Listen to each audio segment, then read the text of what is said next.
Hey everyone, welcome to another episode of What the Dementia by Bambu Care. I'm your host, Brianna Wilson. I am a certified dementia practitioner and the founder of Bambu Care. So today will actually be a pretty quick episode. Today we will be talking about apathy and dementia. So statistics reveal that about 50 to 90% of people living with dementia will experience apathy. Now, apathy is not to be confused with depression, okay? So, with apathy, there is this reduced interest and motivation, but the person is not necessarily depressed or sad. Typically, when we think about apathy, especially in people living with dementia, it's oftentimes due to this impairment in voluntary action and decreased goal oriented behavior. So, what we get is really this state of indifference or absence of interest in the things around the environment, but it's not due to sadness. Whereas with depression, depression is characterized by things like sadness, desperation, and an inability to experience pleasure in the same way. With that being said, depression and apathy can coexist in the same person, but it's important to know that they are different. So, why is understanding apathy so important? Studies have found that those with mild dementia will actually decline much more quickly into severe dementia if they also suffer from apathy. And I've personally seen this hold true for those in moderate stages as well.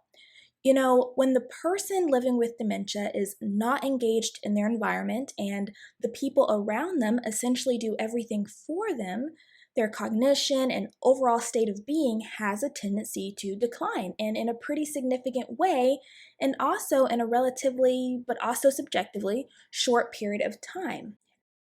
After all, the brain is not being adequately stimulated. When a person is apathetic, they're less likely to be curious about the world around them. They're less likely to be motivated to carry out everyday tasks or activities, less likely to engage with the people around them. They may appear to have a general lack of concern about their own problems. They may seem indifferent or careless, and like I mentioned before, their cognitive function is likely to decline, and this could create some unique challenges for the caregiver as well, especially if they stay in this kind of apathetic state for a long period of time. So, one thing that is important to know that I try to make sure that caregivers and care partners understand is that with dementia, especially as it progresses, a person can lose their ability to initiate goal oriented tasks. And this is often due to the damage that is done to the brain cells in the frontal lobes, which is essentially like the CEO of our brain. It's what helps us plan, organize, and sequence tasks, among other things. So sometimes when we see the person sitting around all day doing nothing, not offering to help or engage, we sometimes assume that it's because they don't want to be doing anything, or they're just lazy, or they just don't care to be helpful. But that's not always the case. Sometimes they're just sitting there because they don't know what else they could be doing. The CEO of their brain is not telling them what to do. So when we understand this idea, we understand that in order to essentially break this cycle, that we have to be the ones to intervene.